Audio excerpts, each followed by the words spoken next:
और ये वही हुमायूं दिलावर है जो खान साहब को तोशा खाना में नाजायज सजा देते हैं। ये वही हुमायूं दिलावर है जो रातों रात तोशा खाना का केस चलाते हैं। केस में कुछ नहीं था, स्पीडी कार्रवाई करते हैं, जरा नहीं होने देते, कायद इमरान खान के वकील को नहीं सुना जाता, रातों रात तोशा खाना का फैसला करते हैं, इमरान खान को मुल्जिम ठहराते हैं और रिस्पॉन्ड में ये जो फाइल मेरे पास है ये किकबैक्स लेते हैं। ये सब ने तहैया कर रखा है मैडम स्पीकर कि कोई भी जर्नल, कोई भी जज, कोई भी सियासतदान, कोई भी सरकारी अफसर 2 नंबरी करेगा, अपने जाती फायदे के लिए हेर फेर करेगा, हम उसको अवाम के सामने नंगा करके रखेंगे। ये हम सब ने अब पैरेलल लाइन ड्रॉ कर दिया कि ये मुल्क अब सिविल सुप्रीमेसी में से चलेगा और ये मुल्क के मुंतखब लोगों के वोटों से आए हुए लोग चलाएंगे।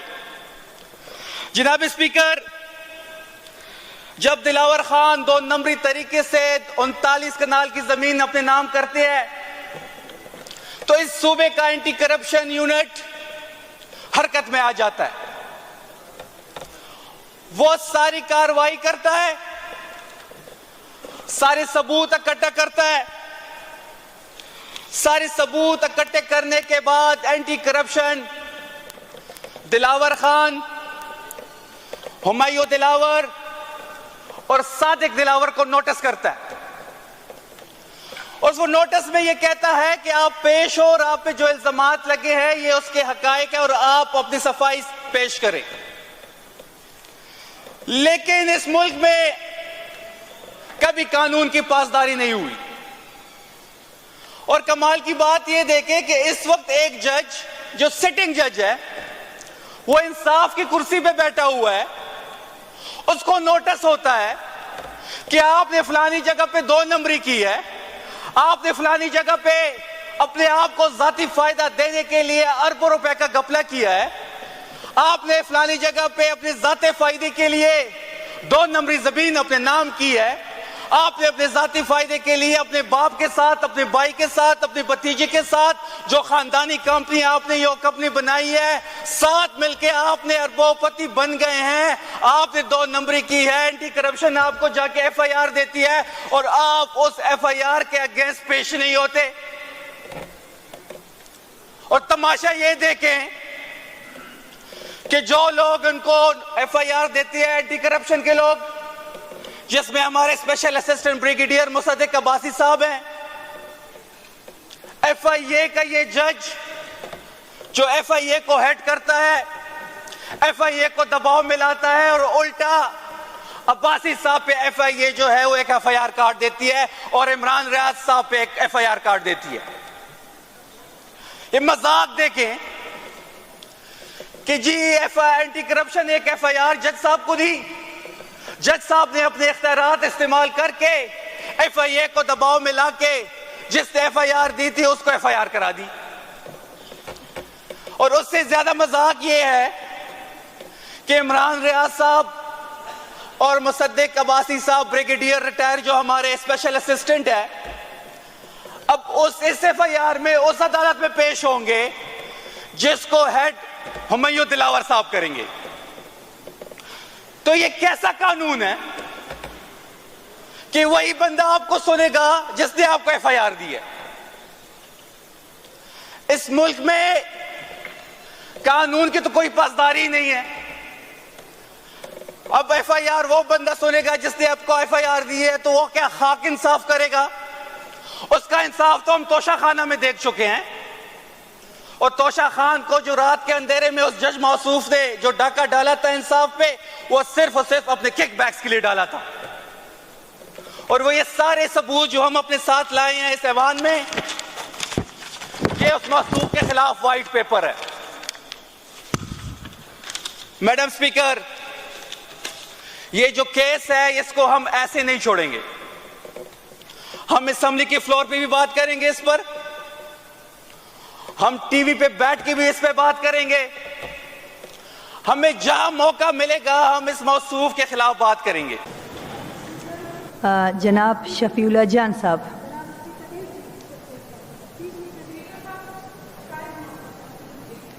ये शफीउल्लाह जान साहब के बाद प्लीज़ बारी का इंतज़ार करें। Thank you madam speaker. औज़ुबिल्लाहि मिनश्शैतानिर्रजीम, बिस्मिल्लाहिर्रहमानिर्रहीम। मैं सबसे पहले ऐवान में अपने दोस्त, अपने तहरीक इंसाफ के साथी रिखमीन खान, इसके बाद जो कल कुरम की जंग में शहीद हुए, इंतहाई अफसोस के साथ कि तहरीक इंसाफ एक नज़रियाती वर्कर से महरूम हुई। उनकी खिदमात इंसाफ यूथ विंग के लिए और तहरीक इंसाफ के लिए हमेशा याद रखी जाएंगी। अल्लाह उनके दर्जात बुलंद करे, उनके साथ तमाम शोहदा के दर्जात बुलंद करें। उसके बाद जनाब स्पीकर, आज ऐवान में मैं जो अपने साथ फाइलें लाया हूँ, जो फाइल और जो कागजात मेरे इर्द गिर्द पड़े हुए हैं, आज मैं कुल के उस पर बात करूंगा। जनाब स्पीकर, ये फाइल्स एक महाजी जमीन के हैं। वो महाजी जमीन जो बनू में वाक़िया है, जिसके खसरे नंबर 2603, 2604 और 2605। ये एक महाजी जमीन की मालकियत है और इसी महाजी जमीन पे कैसे एक मौसूफ अरबोपति बन जाता है। जनाब स्पीकर, 1976 में Dilawar Khan advocate senior civil जज बनू की अदालत में जाते हैं और एक एप्लीकेशन लेके जाते हैं जिसमें वो इन खसरे नंबर को सामने रख के कहते हैं कि ये जो महाजी जमीन है, इसके साथ जो एडजेसेंट खसरे हैं वो मेरी मालकियत है। लिहाजा जो महाजी खसरे नंबर जो मैंने आपको पहले बताया है, वो बता के कहते हैं कि इनको मेरे नाम के ऊपर ट्रांसफर किया जाए। जनाब स्पीकर, ये केस 1976 में फाइल होता है और ये केस दिलावर खान जो है वो गुलाम हसन उर्फ अल्लाह खान और याकूब खान के खिलाफ करते हैं। जब ये केस अदालत में लगता है, 4 साल ये केस चलता है और दिलावर खान के हक में 1981 में डिग्री हो जाता है। दिलावर खान वो मासूफ है जिसके साहबजादे इस वक्त जज हुमायूं दिलावर हैं। ये केस कैसे हुमायूं दिलावर की तरफ जाएगा, ये आपको सुनना पड़ेगा। ये कैसे कनेक्ट करेगा उसको। जब 1980 में दिलावर खान के नाम डिग्री हो जाती है और परमानेंट इंजेक्शन की डिग्री पास होती है, तो 170 कनाल की जमीन उनके नाम कर दी जाती है। जनाब स्पीकर, ये जितनी भी अराजी है, ये सीपैक रेजिडेंशियल कॉलोनी को फरोख्त होती है। जब 1981 में दिलावर खान के नाम लगभग 170 कनाल की डिग्री होती है, तो मासूफ 41 साल बाद एक और एप्लीकेशन लेके जाते हैं और एक दफा फिर वो अदालत जाते हैं 2022 में, और 2022 में अपने बेटों को गवाह बनाता है, जिसमें एक हाजिर सर्विस जज जनाब हुमायूं दिलावर साहब, दूसरा उसकी 17 ग्रेड ऑफिसर सादिक दिलावर साहब होते हैं। इस बार वो एक अजीब एप्लीकेशन लेके जाते हैं जो मैं कहता हूं वो फ्रॉड के जुमरे में आता है, जो 2 नंबरी के जुमरे में आता है, जो चीजों को मैनिपुलेट करके अपने आप को माली फायदे पहुंचाने के जुमरे में आता है। और ये बड़ी अजीब एक स्टोरी है कि जो एप्लीकेशन लेके जाते हैं, गवाह भी उसके बेटे हैं, रजिस्ट्रार अजीज माली खान वो भी इनके साथ मिले हुए हैं, जो इस वक्त एडिशनल चार्ज उनके पास होता है। और ये कहते हैं कि खसरत नंबर 2593 और 2594 जो साबका खसरा नंबर है और मौजूदा खसरा नंबर 5887 और 5827 और 5824 में वाक़या है। और 39 कनाल की जमीन को रजिस्ट्रार के साथ मिलकर अपने नाम कर लेता है। जो 1980 का फैसला था, जो 1981 में इंतकाल हुआ, उस फैसले में इन खसरे नंबर का कोई जिक्र नहीं है। लेकिन बदकिस्मती से देखें इस मुल्क के निजाम को कि जब आप एक असर और रसूख वाले होते हैं तो आप फिर कब्जा माफिया भी बन जाते हैं। आप फिर अपने आप को फायदा देने के लिए किसी का नुकसान भी कर सकते हैं। आप फिर कानून को ज्योति की नोक पे रखते हैं। हर 2 नंबरी आप करते हैं, सिर्फ और सिर्फ उस 2 नंबरी का फायदा अपने जात को देने के लिए होता है। और ये सारी चीजें दिलावर साहब कर रहे हैं। और दिलावर साहब जो कर रहे हैं उसके सरपरस्ती मौजूदा FIA के जज हुमायूं दिलावर हैं।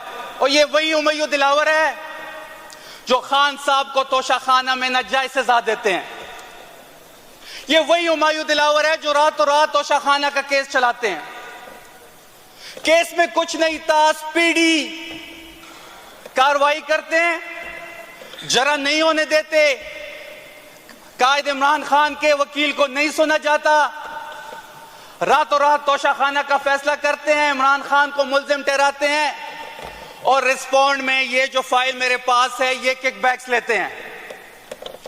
ये असेंबली तहैया कर रखा है मैडम स्पीकर कि कोई भी जर्नल, कोई भी जज, कोई भी सियासतदान, कोई भी सरकारी अफसर 2 नंबरी करेगा, अपने जाती फायदे के लिए हेर फेर करेगा, हम उसको अवाम के सामने नंगा करके रखेंगे। ये हम सब ने अब पैरेलल लाइन ड्रॉ कर दिया कि ये मुल्क अब सिविल सुप्रीमेसी में से चलेगा और ये मुल्क के मुंतखब लोगों के वोटों से आए हुए लोग चलाएंगे। जनाब स्पीकर, जब दिलावर खान 2 नंबरी तरीके से 39 कनाल की जमीन अपने नाम करते हैं तो इस सूबे का एंटी करप्शन यूनिट हरकत में आ जाता है। वो सारी कार्रवाई करता है, सारे सबूत इकट्ठा करता है। सारे सबूत इकट्ठे करने के बाद एंटी करप्शन दिलावर खान, हुमायूं दिलावर और सादिक दिलावर को नोटिस करता है। और वो नोटिस में ये कहता है कि आप पेश हो और आप पे जो इल्जामात लगे हैं ये उसके हकायक है और आप अपनी सफाई पेश करें। लेकिन इस मुल्क में कभी कानून की पासदारी नहीं हुई। और कमाल की बात यह देखें कि इस वक्त एक जज जो सिटिंग जज है वो इंसाफ की कुर्सी पे बैठा हुआ है, उसको नोटिस होता है कि आपने फलानी जगह पे 2 नंबरी की है, आपने फलानी जगह पे अपने आप को जाती फायदा देने के लिए अरबों रुपए का घपला किया है, आपने फलानी जगह पे अपने जाते फायदे के लिए 2 नंबरी जमीन अपने नाम की है, आपने अपने जाती फायदे के लिए अपने बाप के साथ, अपने भाई के साथ, अपने भतीजे के साथ जो खानदानी कंपनी आपने ये कंपनी बनाई है, साथ मिलके आपने अरबोपति बन गए हैं। आपने 2 नंबरी की है, एंटी करप्शन आपको जाके FIR देती है और आप उस FIR के अगेंस्ट पेश नहीं होते। और तमाशा ये देखें कि जो लोग उनको FIR देती है एंटी करप्शन के लोग, जिसमें हमारे special assistant brigadier Mossadegh Abbasi साहब हैं, FIA का ये जज जो FIA को हेड करता है, FIA को दबाव मिलाता है और उल्टा अब्बासी साहब पे FIA जो है वो एक FIR कार्ड देती है और इमरान रियाज साहब पे एक FIR कार्ड देती है। ये मजाक देखें कि जी एंटी करप्शन एक FIR जज साहब को दी, जज साहब ने अपने इख्तियारात इस्तेमाल करके FIA को दबाव में लाके जिसने FIR दी थी उसको FIR करा दी। और उससे ज्यादा मजाक ये है कि इमरान रियाज साहब और मुसद्दिक अब्बासी साहब ब्रिगेडियर रिटायर जो हमारे स्पेशल असिस्टेंट है, अब इस FIR में उस अदालत में पेश होंगे जिसको हेड हुमायूं दिलावर साहब करेंगे। तो ये कैसा कानून है कि वही बंदा आपको सुनेगा जिसने आपको FIR दी है? इस मुल्क में कानून की तो कोई पासदारी नहीं है। अब FIR वो बंदा सुनेगा जिसने आपको FIR दी है, तो वो क्या खाक इंसाफ करेगा? उसका इंसाफ तो हम तोशा खाना में देख चुके हैं। और तोशा खान को जो रात के अंधेरे में उस जज मौसूफ ने जो डाका डाला था इंसाफ पे, वो सिर्फ और सिर्फ अपने किक बैक्स के लिए डाला था। और वो ये सारे सबूत जो हम अपने साथ लाए हैं इस ऐवान में, ये उस मौसूफ के खिलाफ व्हाइट पेपर है। मैडम स्पीकर, ये जो केस है इसको हम ऐसे नहीं छोड़ेंगे। हम असेंबली के फ्लोर पे भी बात करेंगे इस पर, हम टीवी पे बैठ के भी इस पे बात करेंगे। हमें जहां मौका मिलेगा हम इस मौसूफ के खिलाफ बात करेंगे। और इस मौसूफ को जो एंटी करप्शन FIR दी है उसके सामने पेश भी होना पड़ेगा। अब ये मुल्क कानून के मुताबिक चलेगा, चाहे वो जज हो, वो जर्नैल हो, चाहे सियासतदान हो, सबके लिए एक कानून है और इस कानून के सामने सब एक है।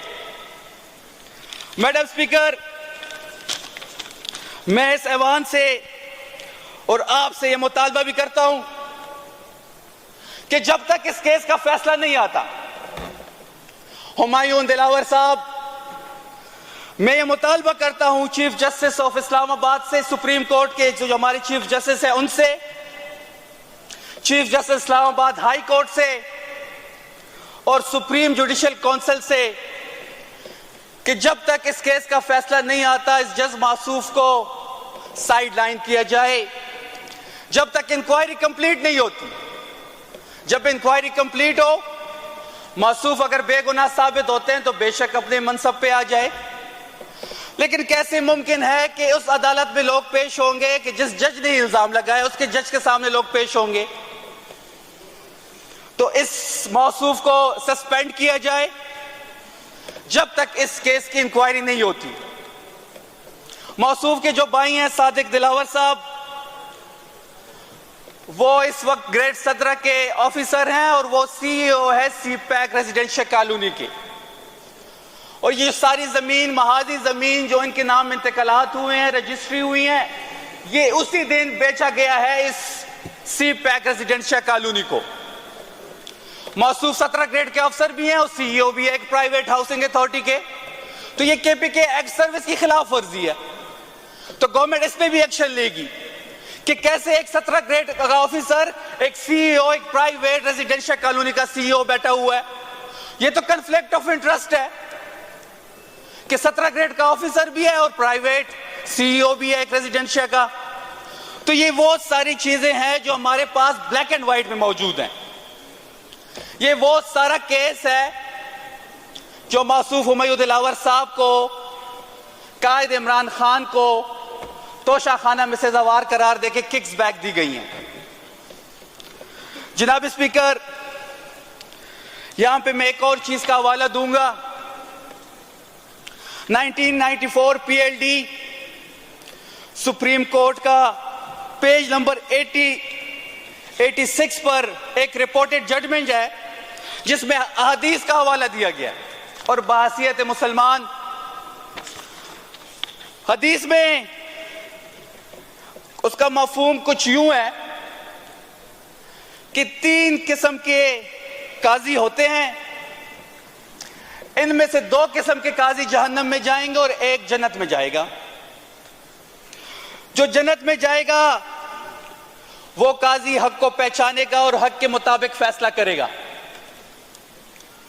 बाकी जो 2 हैं, एक वो जो हक को पहचानता होगा और उसके अगेंस्ट फैसला देगा, वो जहन्नम में जाएगा।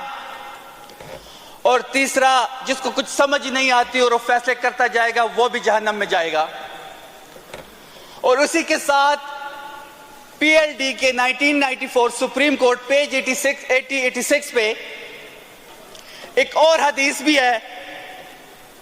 उसका मफहूम कुछ यूं है कि कयामत के दिन मुंसिफ और काजी एक वक्त ऐसा आएगा जब वो ये हसरत से कहेगा कि काश मैं दो आदमियों के दरमियान एक खजूर के बारे में भी फैसला ना करता। तो ये इतनी बड़ी जिम्मेदारी है काजी बनना, जज बनना, और उसके बावजूद अपने जाती फायदे के लिए इस टाइप के फैसले देना। अब इस मुल्क में ये फैसले नहीं चलेंगे। ये मुल्क अब कॉन्स्टिट्यूशन के मुताबिक चलेगा। जज जो फैसला करेगा वो कानून के मुताबिक करेगा। इससे अदलिया का वकार बहाल होगा। और इस जैसे मौसूफ जज अगर इस तरह के फैसले देंगे तो जैसे हमारे अदालती निज़ाम की अगर आप वर्ल्ड रैंकिंग देके रेत दिन ब दिन वो नीचे जा रही है, ये मजीद नीचे जाएगी। तो इस असेंबली के फ्लोर में आखिर में मैं मैडम स्पीकर ये पुरजोर मुतालबा करता हूं कि मौसूफ को फौरन सस्पेंड किया जाए जब तक इस पूरे केस की इंक्वायरी नहीं होती जो इनके खिलाफ बना हुआ है पूरे सबूतों के साथ। तब तक इस जज के ना आईनी तौर पे ना कानूनी तौर पे और वैसे भी बंदे पे जब इल्जाम लगता है तो इखलाकी तौर पे कुर्सी छोड़नी चाहिए। इखलाकियात ये हमें दर्ज देता है कि वो अपने आप को बेगुनाह साबित करे, फिर आके इस मनसब पर बैठे। आपका शुक्रिया टाइम देने के लिए और फ्लोर देने के लिए।